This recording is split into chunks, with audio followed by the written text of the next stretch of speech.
Hindi mo alam kung anong pinagdadaanan ko. Ang huling mga salita na yun ni Calista ay nasabi niya ng halos walang boses dahil hindi niya nakinaya ang antok at kusa ng pagsasara ang talukap ng kanyang mata. Nananaginip si Calista at ang laman ng panaginip na yun ay ang pangyayaring ayaw na ayaw niyang maalala. Ang araw na iniwan siya ng kanyang ina. Nasa isang ospital siya matapos magkaroon ng malubhang karamdaman at inalagaan siya ng kanyang ina. Hindi niya alam kung gaano siya katagal na namalagi sa ospital. Pero isang araw ay nagpaalam sa kanyang ina na may bibilhin lang ito sa labas at babalik din kaagad ito. Pero hindi alam ni Calista na yun na pala ang araw ng huli nilang pagkikita.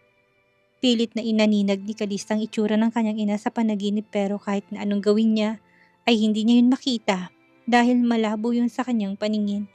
Pagkatapos noon ay dumating ang kanyang kinikilalang ama na si Kenneth Argente.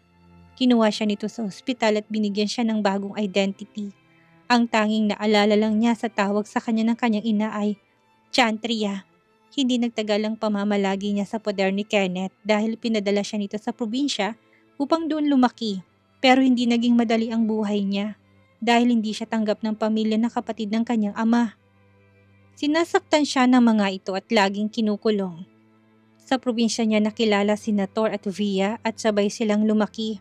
Pati si Uncle John ay doon niya rin nakilala na siyang tumuro sa kanya ng lahat ng nalalaman niya ngayon. Ito din ang nagturo kung paano siya lumaban at hindi siya nito iniwan hanggat hindi nito nasigurado na hindi na siya maaapi. Walang hanggang katapusan at paikot-ikot ng panaginip ni Calista. Ang huling eksena kung saan nahirapan siyang huminga ay nasa tubig siya at nalulunod at kahit nasa tapat niya ang ina ay hindi siya nito tinulungan at iniwan siya nitong mag-isa. Kahit anong tawag niya dito ay hindi siya nito nilingon. Calista felt a wet substance on her lips. Pakiramdam din niya may taong nakakubabaw sa kanya kaya nahirapan siyang huminga. Bigla siyang nagising sa nakakahilong panaginip at nakitang mukha ng asawa na halos nakadikit na sa kanya at ang labi nito'y nakalapat sa kanya. Her husband is kissing her in her sleep. Nalalaki ang mga matang nagmulat siya at mabilis tong itinulak. Vinson, anong ginagawa mo? Agad niyang kastigo. Bumangon siya at sinipat ang sarili at nang makitang nakasuot pa rin siya ng damit ay saka lamang guminhawa ang sarili. Nilapitan siya ni Vincent at tinukod ang braso sa magkabila niyang gilid. You were having a nightmare. I just help you be back. Medyo nakataas ang sulok na labi na sabi nito. Inikot ni Calistang mga mata. Gusto man niyang kastiguhin pang asawa, hindi niya magawa dahil buhay na buhay pa sa kanyang isip ang napanaginipan at muli niyang naalalang kanyang ina. Pero ang huling balita sa kanya ni Rex ay malinis ang pangalan ni Vinson. Nagkataon nga lang bang nandun ito sa hotel kung saan pinatay ang kanyang ina? Anong oras na? Naantok na tanong niya. Gusto pa niyang bumalik sa pagtulog pero hindi katabi ang lalaking ito. It's time to go back. Naghihintay na sila sa atin sa itaas ng talon. Tumango si Calista at sumunod kay Vinson na nang lumabas ito ng higaan pero bigla siyang may naalala. Sandali, pigil niya dito. Naikuyom niyang kamao dahil naginit ang mukha niya sa itatanong. Saan mo inilagay yung pinaghubaran ko kagabi? Ang suot niya ngayon ni Calista ay t-shirt ni Vinson at dahil basa ang sports bra at boxer shorts ay wala siyang suot na panloob kundi shorts na pambahay ni Vinson. Binigyan rin siya nito ng jacket dahil medyo malamig ang panahon. Nagpapasalamat siya at hindi na sumasakit ang paa niya na natapilok pero may konting pamamaga pa rin iyon. Nilingon siya ni Vinson at kinindatan. I kept it. Huwag kang mag-alala. It will be safe. You, pervert! Malakas na tumawa si Vinson at nagpatiunang lumabas. Nagpapadyak naman ang paa na sumunod siya dito pero bago pa niya ito mapagsabihan ay sinalubong siya ng malakas sa tawanan sa labas ng kaibigan ni Vinson. Naghihintay pa lang mga ito sa labas. Nang makita silang lumabas ay natahimik ang mga ito at nag-uusig ang mga matang tumingin sa kanila. Mukhang masarap ang tulog niyong dalawa, biro ni Liam. Kininitan pa nito si Vincent pero nang makitang madilim na aura ng kaibigan ay kagad na nawala ang ngiti nito at sinundan kung saan ito nakatingin. His dark gaze focused on Shira. Kuya Vincent? Si Jerome ang nagtanong. Bakit hindi mo tinulungan at tinayaan si Calista kung nakita mo palang nadulas siya sa talon? Bakit ang sabi mo tumalon siya ng kusa? Malamig at mababa ang boses na tanong ni Vincent kay Shira. Nakatiim ang bagang nito at hindi maipinta ang muka. Lahat ng tingin ay sumentro kay Vincent at hindi makapaniwalang lahat dahil sa sinabi niya. Ate Shaira, totoo bang sinabi ni Kuya Vincent? Jerome asked again. Si Kalistang nasa likuran ni Vincent ay tahimik lang na nakamasid sa paligid. Tuyo ang damit ng lahat kaya hindi niya alam kung paano mga to nakarating. Nang inikot niyang mga matay, sa kanya nakitang balsang nakatali sa gilid ng ilog at sa kanya lang napagtagni na ito ang sinakyan ng mga kaibigan ni Vincent. No, mabilis sa tanggi ni Shaira sa tanong ni Jerome. Kalista, tawag nito sa kanya. Alam mo bago pa ako makarating ay nakaluhod ka na at ako tatalon. Ano sa tingin mong iisipin ko? Shaira, sana tinanong mo siya. Kesang gumawa ka ng sarili mong espekulasyon. Paano pala kung may nangyaring masama sa kanya? Kaya ba ng konsensya mo? Napayuko si Shaira pero sa loob-loob niya gusto niyang tumawa. Of course not. Bakit naman ako magigilty kung mawala man yung malanding babaeng yan? I'm sorry Vincent. Akala ko sa isang probinsyana katulad ni Kalista ay adventurous at gusto magpasikat kaya hinayaan ko na siya. Vincent, hindi ko alam na isa pala siyang lampa at hindi kayang sarili. What did you say? Tumaas ang boses ni Vincent nang marinig ang sinabi ni Shaira. Pero hinawakan ni Kalista sa brasong asawa at mariin yung pinisil. Hayaan mo na Vincent, it was my fault. Hindi ako nag-iingat. Can we go back? Nangangati na ako, gusto ko nang maligo. Aya niya sa asawa pero ito lang ang nakarinig. Marahas na bumuga ng hagin si Vincent para pakalmay ng sarili, saka tumango. Nagpatiuna ito maglakad at sumunod naman si Kalista. Pero naglagay siya ng halos 2 metrong agwat. Nang matapat siya sa nakatulalang si Shaira ay mahina siyang nagsalita. Nakakadalawa ka na sa akin, Miss Shaira. Tanggap ko kung probinsyana ako pero insultuhin ang kakayahan ko ay hindi ako papayag. Kapag ginalit mo pa ako ulit, ay ako na mismong gagawa ng paraan para pahirapan ka.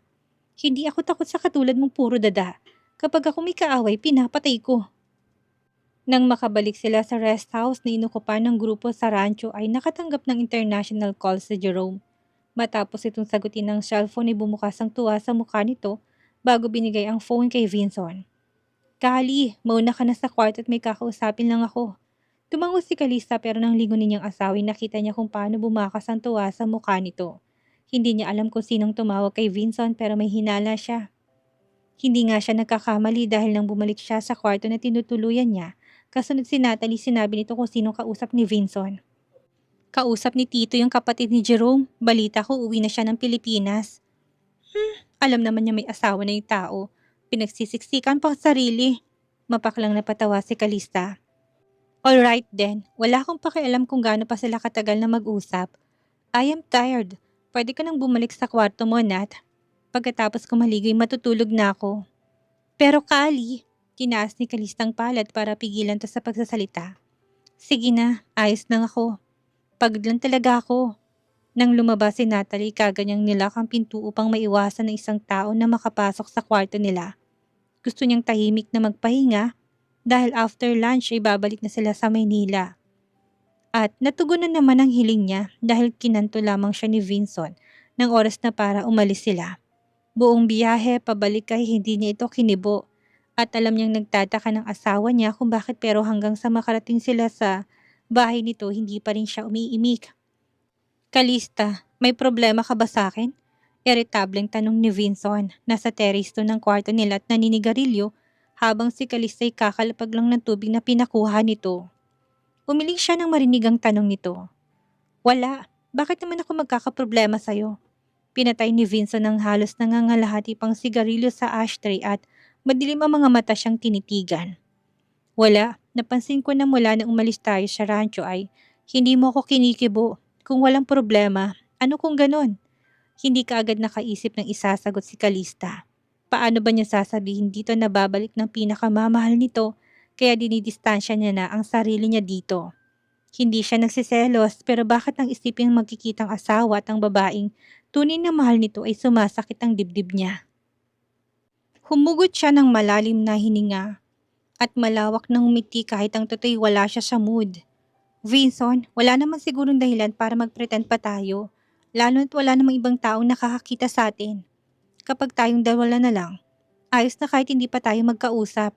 Mabilis nitong tinalikuran pero hindi pa siya nakakahakbang at muli siyang napaharap dito. Ang masama pa, dahil sa malakas itong paghila sa braso niya ay napaupo siya sa hita nito. Vinson, anong ginagawa mo?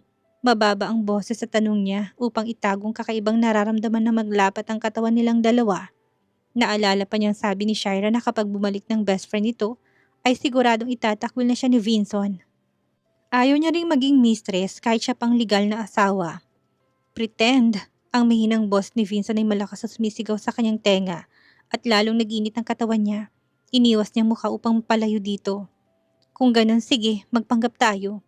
Simula ngayong gabi ay sa guest room ka na matutulog. Tutal ay kwarto ko naman to. Nagpanting sa inis si Calista. Mara siyang tumayo at dahil hindi inasahan ni Vinson na gagamit siya ng dahas ay mabilis siyang nakalayo. Tumikwas ang sulok ng kanyang labis sa labis na pagkainis. Sige, I'll sleep in the guest room. Yun lang at mabilis niyang kinuha ang phone na nakapatong sa bedside table at nagpapadyak ng paang lumabas ng kwarto. Nang makalabas si Calista ay naiinis na tumayo si Vinson. Hindi niya akalaing talaga nang iwanan siya ng asawa. Bago pa man niya ito masundan ay biglang tumunog ang phone niya na nasa kanyang bulsa. Nang sipati niya kung sinong tumatawag at nang makitang si Natalie ay magkasalubong ang kanyang kilay na sinagot yon. Anong kailangan mo? Supladong tanong niya at ibinagsak ang pagod na katawan sa kama. Tito, nag-away ba kayo ni Kali? Bakit hindi kayo nakikibuan sa sasakyan kanina? Nagsiselos ba siya dahil alam niyang uuwi na si Natalie? Huwag kang mangialam sa buhay ng iba. Wala kami problema ng asawa ko. At bakit naman siya magsiselos kung wala naman siyang dapat ipagselos? Pumikit siya at bumungad sa kanyang balintataw ang nakasimangot na mukha ng asawa. Cute. Tito, hindi mo lang alam pero may hinala ako na gusto ka ni Ate Calista. Alam kong nagugustuhan mo rin siya, hindi ba? Bakit hindi ka pa nagtatapat sa kanya para maiwasan ang hindi niyo pagkakaintindihan? Biglang napamulat si Vinson at napatitig sa kisame. Tama ang pamangkin. Nagugustuhan na niya si Calista pero wala pa rin siyang lakas ng loob na magsabi ng nararamdaman dito. Kung ikaw na ibang tao ay nakikita kung anong nararamdaman namin, kailangan pa ba talaga akong magsabi kung nagugustuhan ko siya? Maraming naging babae si Vincent pero ni isa sa mga yun ay wala siyang nagugustuhan. Lalo na si Celeste, ang babaeng sinasabi nilang na nagugustuhan niya. Ang totoo ay may utang na loob lang siya sa babae at ni minsan hindi sila nagkaroon ng relasyon. Hindi rin siya marunong magsabi kung anong tunay niyang nararamdaman pero kaya niya itong ipakita sa kilos. Pero kung tamang sinabi ni Natalie na nagugustuhan din siya ng asawa at kung ito ay ang dahilan para tumagal pang kasal nila ay magko-confess siya. Aaminin niya dito kung ano tunay niyang nararamdaman. Pamangkin, tawag niya kay Natalie. Wala siyang planong naisip dahil hindi niya alam kung paano pero sigurado siya ng isang katulad ni Natalie ay may alam tungkol dito. Yes, tito. Napag-isipan mo na bang sinabi ko? Halatang ngiti sa labi nito na magtanong. You help me pick the time and place and make the necessary preparations. Lumabas ng kwarto si Vincent at tinanong ang nagdaang kasambahay kung saan kwarto natulog si Calista. Nang sinabi nitong sa fifth floor sa attic ay nagkasalubong ang kilay niya. Ganong kalayo. Ang kwarto niya sa fourth floor at ang kwarto sa attic ay abutin ng halos 10 minuto bago marating. Hindi niya alam na talagang dinamdam ng asawang sinabi niya. Kaagad siyang pumunta doon at nagpasalamat siya dahil hindi yun nakasara. Mahimbing ng tulog ni Calista nang makapasok siya kaya marahan ang hakbang niya na lumapit dito. Bumilis ang pintig ng kanyang puso nang makitang maamo nitong muka habang natutulog. Pero dahil bahagyang nakaawang ang labi nito ay tila nainganyo siyang halikan yon at ginawa nga niya. Bago pa man lumapit ang labi ni Vincent ay nagmulat na to ng mata. Inunahan niya ito bago pa siya magsalita pero hinayaan niya magkalapit ang kanilang mga mukha. Aalis ako ng ilang araw dahil may pupuntahan akong business meeting sa Thailand. Kapag nakabalik ako ay may sasabihin ako tungkol sa atin. Wait for me, okay? Niyakap niya ito ng napakahigpit at hindi binigyan ng pagkakataong makapagprotesta. Pero mukhang pagod na pagod si Calista kaya hinayaan lang siya nito at muling bumalik sa pagtulog. You are a real sleepyhead. Sige na, bumalik ka na sa pagtulog. Sa mga sumunod na araw ay nagkaroon ng pagkakataon si Calista na mamalagi sa kanyang kumpanya. Habang wala pa si Vincent na ipinagpapasalamat naman ni Nator at Via. Madali niyang natakasan ng bodyguards na tinalaga sa kanya ni Vincent. Isang linggo matuling lumipas na yon ang kanyang ginagawa. Sabado ng hapon, habang nagpapahinga siya sa sofa at hinihintay ang pag-uwi ni Vincent ay tumawag sa kanya si Natalie. Inaamin niya na medyo nahungkag ang pakiramdam niya nitong nakaraang araw. Marahil nga'y tamang sinabi ni Via na nananabik na siyang makitang asawa na kahit idinahin niya pa ay halatang halata naman sa mukha niya. Kinuha niyang phone sa ibabaw ng tea table at sinagot ang nangungulit na si Natalie. Ilang araw na siya nitong pinepeste at gustong makipagkita sa kanya pero hindi niya sinisipot dahil abala siya sa kumpanya. Kali, wag mo na akong tanggihan ngayon. May inihanda ka na bang regalo para kay Tito? Nabigla si Kalista sa narinig at natigil ang pagbabasa ng report na pinasa sa kanya ni Thor. Wala pa. Para hindi pa halata sa kausap na nakalimutan niyang kaarawan ni Vincent ay nagsinungaling siya. Well, kung ganun, tayo na. Sasamahan kitang mamili ng pwede mong irigalo kay Tito. At natagpuan na lang ni Kalista ang sariling aki-aki ni Natalie sa loob ng isang mall. Pero hindi siya bumili ng mamahaling damit o relo. Bagkus binilan niya si Vincent ng simpleng t-shirt na nagkakahalaga ng 200 na pamata sa kanya si Natalie. Kali, sigurado ka magugustuhan ni Tito yan? Maarte yun pagdating sa susuotin. Reklamo ni Natalie na makitang hindi kagandahang design ng t-shirt na hawak niya. Ngumisi si Kalista. Well, asawa niya ako. Kung anong binibigay ko sa kanya, tatanggapin niya. Kapag hindi niya tinanggap ni Vincent ang ibinigay niya, then hindi to sincero sa kanya. Hindi totoong tingin nito sa kanya nung nagkukunwari siyang natutulog bago to umalis. Matapos makabili ng ereregalo kay Vincent ay dinala siya ni Natalie sa isang lugar na ngayon niya lang napuntahan. Isa itong private manor pero kayang mag-host ng libu-libong tao. Ang sabi sa kanya ni Natalie, ginawa raw ito para sa namayapang kapatid ni Jerome. Mahigit 2 dekada nang nakakalipas magmula nang mawala ito pero mahal na mahal ito ng ama nito. Kaya naman pinagawan siya ng malawak na manor. Sa harapan ng 3 palapag na manor ay may malawak na hardin at 3 palapag din na fountain na may estatwa ng isang batang babae naglalaro doon habang hawak sa kamay ng ina nito. Napangiti si Kalisa sa nakita, bigla niyang naalala ang kanyang ina. Nung magkasama pa sila nito ay lagi siya nitong pinapasyal sa lugar na may mga fountain at malawak na hardin. Parang katulad lang din ang nasa harapan niya. Victorian style ang manor at talaga namang nakakahikayat yun ng kung sino mang dumaan na sumilip. Lalo ng fountain na napapaligiran ng mamahaling mga diamante at batong pang-alahas. Bakit tayo nandito, Natalie? Namamangang tanong niya. Nang makadaan na sila sa fountain ay may nakita siyang nakalatag na red carpet sa daan patungo sa pintuan ng manor. May nagkalat na mga petals na mga bulaklak doon. Malapit nang dumilim kaya naman nakabukas ng ilaw sa hardin na lalong nagpasigla ng lugar. At dahil may kandilang nakasindi sa tabi ng daan, ang amoy ng bulaklak ay nanunuot sa kanyang ilong. She felt refreshed. Malawak na ngumiti si Natalie. It's a surprise, sagot nito bago kinuhang daladalang camera at inumpisan siyang i-video. Hindi maintindihan ni Kalista ang dalaga. Who would surprise her? Biglang tumunog ang phone niya at nang makitang si Vincent ang tumatawag ay mabilis niyang sinagot. Hello?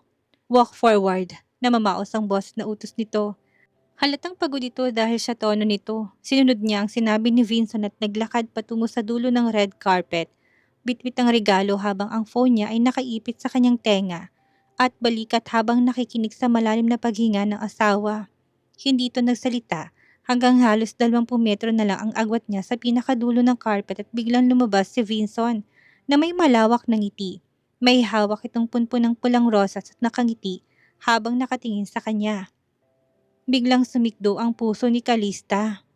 Tama nga si Via, namimiss na niyang asawa dahil nang makita ito ay magkahalong tuwa at saya. Ang naramdaman niya, gusto niyang takbuhin ang pagitan nilang dalawa para mabilis na makarating dito pero biglang may isang malaking kahon na lumabas mula sa likod ng pabilog na palumpo ng bulaklak sa hardin. Hindi nawala ang ngiti ni Kalista dahil ang sabi nga ni Natalie isa raw itong surprise. Sa sobrang laki ng kahon ay halos hindi niya makita si Vincent. Nagpatuloy siya sa paglalakad pero biglang bumukas ang kahon at lumabas doon ng isang magandang babae na may blonde at mahabang buhok na nakataling half-braid crown. Kasunod doon ay ang pagbati ng babae. Happy birthday, my Vincent! I'm back! Natigilan si Kalista at napahinto sa paglalakad nang ma-realize ng babaeng lumabas sa box ay ang kapatid ni Jerome, si Celeste, ang babaeng sinasabi nilang nagugustuhan ni Vincent. Mapait siyang napangiti at biglang sumikip ang dibdib. Bago pa man siya makita ni Vincent ay mabilis siyang tumakbo palabas ng manor at dahil kahit si Natalie natulala sa nakita hindi siya nito kaagad nasundan. Kalista was gone. Hindi alam ni Kalista kung saan siya napadpad. Bastang alam niya ay wala siyang tigil sa paglalakad takbo at kahit nananakit ng paa niya hindi siya tumigil. Walang gaanong tao sa kinaroonan niya at ang agwat ng mga bahay ay malalayo. Sa kabilang dako ng kalsada ay masukal na kagubatan. Surprise pala ha. Mapait na bulong niya. Pasalampak siyang umupo sa tabi ng kalsada, tinanggal ang sapatos sa suot at nilagay sa tagiliran sa katahimik na lumuha. Nasasaktan siya sa nakita, nagsiselos siya. Aaminin niya pero hindi niya yun pwedeng ipakita kay Natalie o Vinson. Hindi niya pwedeng ipakita ang totoo niyang nararamdaman dahil kahinaan yon. Sa walang taong kalsada, dito siya nagmukmuk at tahimik na umiiyak. Kahit ang poste ng ilaw sa kalsada ay nakikisabay sa pagdamdam niya. Sabayan pa ng unti-unting pumatak ang ulan. Muli siyang napatawa. May nagawa ba siyang kasalanan sa dati niyang buhay? Para parusahan siya ng ganito.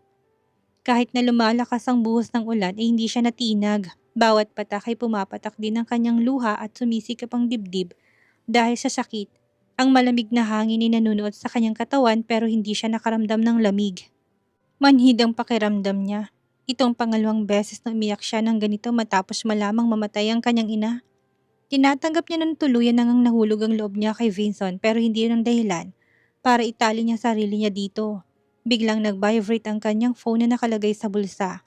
Mabuti na lang at nilagay niya yun sa bulsa dahil ang bag niyang dala ay naiwan sa sakyan ni Natalie. Ang regalo niya para kay Vincent na hindi niya na alam kung saan na itapon. Bumalik ng babaeng mahal nito. Ano pang silbi niya? Mag-asawa lang sila sa papel. Wala siyang habol dito. Tyler, napatawag ka. Gulat na tanong niya. Ang alam niya ay nasa Peru pa ito dahil sa mission ng mga to. Na, we're back. Are you out for night out? Kahit naluluhay na pangisi si Calista. Kung ang night out ng karamihan ay umiinom at pumupunta sa club para magsaya, ang night out ng grupo nila ay pumatay ng kalaban nila. Kaagad na umuo si Calista. She needs to let out some steam. Where's the feast this time? Bakit sasabak agad kayo sa bagong misyon kung kakabalik nyo lang sa bansa? Habang kausap si Tyler ay sinuot niya ng basang sapatos at nilugay ang buhok. Tumayo siya pero nanatili sa kinaroroonan dahil hindi niya alam kung nasang lugar siya. We're coming to pick you up. Stay where you are. Biglang napahinto si Tyler sa pagsasalita. See, why are your coordinates showing that you are far away from the city? Mahinang tumawa si Calista. Pero dahil kakatapos nilang umiyak ay bigla siyang nasinok. Got lost. Simpleng sagot niya. Biglang tumahimik ang nasa kabilang linya. Ilang segundong lumipas ay bigla itong naging maingay. Mukhang nilagay ni Tyler sa loudspeaker ang phone. See, why are you drenched in the rain? At bakit parang kagagaling mo lang sa pag-iyak? Napailing si Calista. Sa magkasunod na tanong ni Rex at Elton, mukhang ginamit na naman ni Rex ang connection nito para ma-access ang satellite kaya mabilis itong natukoy ang kinaroroonan niya. Itinaas niya ang kamay at ipinakitang gitnang daliri. Just bring me clothes to change. Sumandal siya sa punong nasa gilid ng kalsada at pumikit. Tumigil na siya sa kakayak at nanalangin na sana hindi ganong kapugto ang mata niya dahil kahit napagtatawa na siya ng mga kaibigan ay alam niyang balak ng mga tong gantihan kung sino man ang nanakit sa kanya. Sure will, Kali. Isang malamis na boses ang sumagot kay Calista at bigla siyang napamulat sa kanapangiti. Paisley, you with them? Si Paisley ay naging kaibigan ni Calista dahil asawa to ni Harvey. Kasamahan din siya sa CSS at ang pinakaunang miyembro. Nang makarating ang sasakyan ni na Tyler, ay matagal nang huminto ang ulan at nanginginig na rin sa lamig si Calista. Kaagad siyang pinasakay ng mga to at pinadiretso sa likod para makapagbihis. Katabi niya si Paisley na siyang tumulong sa kanya. Ang 5 kalalakihang nasa loob din ng van ay nakasentrong tingin sa labas. So saan tayo? May nginig pa rin sa boses na tanong niya. Binigyan siya ni Paisley ng maligamgam na tubig na kaagad naman niyang ininom dahil namamaos ng lalamunan niya. Sigurado ka na kaya mo ha, si? Harvey asked, concerned. Ang nasa loob ng sasakyan ay sina Harvey, Tyler at Austin na magkatabi sa gitna at naghaharutan. Saka si Caleb na nagmamaneho. Tumango si Calista. Dahil doon ay wala na nagtanong at alam niyang nire-respeto siya ng mga kasamahan kung kaya niyang magsalita. 20 minutos pang biniyahin nila bago nakarating sa lokasyon ng target. Isa yung lumang bodega at ang sabi sa kanya ay meron daw paggawaan ng droga dito. At ang primary target nila iligtas ang kababaihang kinidnap ng sindikato. Diego, Elton, Phoenix at Xavier ay nasa kabilang sasakyan at kasunod sa kanila. Ang 2 pa nilang kasamahan ay nauna na sa lokasyon upang isurvey ang lugar at maging mata nila sa itaas. Sumama ka sa grupo ni na Harvey at pumasok kayo sa likurang bahagi ng bodega. May maliit na pinto doon pero marami ang bantay. Tumango si Calista sa sinabi ni Rex na siyang naglalahad ng plano dahil kakatapos lang ng ulan ay madulas ang daan kaya mas lalo pa niyang pinag-iba yung pag-iingat. She, Paisley, and Harvey walked behind the warehouse. Tama nga si Rex dahil may 4 na nakabantay doon. Marano naging lakad niya kaya't hindi niya napansin na bantay lalo pat abala ang mga to sa paglalaro ng baraha habang umiinom. Rex, there's an eye up here. Mahina niyang bulong at tinutukoy ang CCTV camera na nasa sulok ng bubong malapit sa pintuan. Got it. Kalista heard the loud clicking of the keyboard. You can proceed. Copy that, Rex. Nilingon niyang mag-asawa at kinindatan ng mga to. Give them to me. I will take down all of them. They are all yours, see? Kung gusto mo magpakawala ng sama ng loob, go ahead. Hindi ka namin pipigilan. We are just here to back you up. Paisley grinned at her. Ngumisi si Calista at dahan-dahang naging hakbang patungo sa kinaroroonan ng 4 na nag-iinuman. Madilim sa kinaroroonan nila at samahan pa ng kulay itim lahat ng suot niya kaya tinatago siya ng gabi. She plastered her body on the wall like a lizard while slowly inching towards her target. Nang halos 1 metro na lang ang agwat niya sa mga to, ay mabilis nang hinugot ang 2 espada mula sa kanyang likuran at tumalon sa likuran ng 2 pinakamalapit sa kanya. Sa kawalang habas ng hiniwang likuran ng 2 at ng matumbang mga to sa upuan, ay mabilis niyang itinarak ang 2 espada sa leeg ng bawat isa. Hindi siya nag-aksaya ng sandalit binalingan ng 2 pang lalaki na nagulat sa bigla niyang pag-atake. Tumalon siya mula sa mesa tinutok ang espada sa leeg ng 2 at mabilis na ginilitan ng mga ito. Walang buhay na bumagsak ang 4 at ang nangyari lamang ang lahat ng ito sa loob ng halos 10 segundo. Ang galit at pagtatampong nararamdaman ni Calista ay bahagyang nabawasan pero hindi pa rin yun sapat. She needs more outlets and she could kill more at baka pati ang babae ng asawa ay mapapatay niya.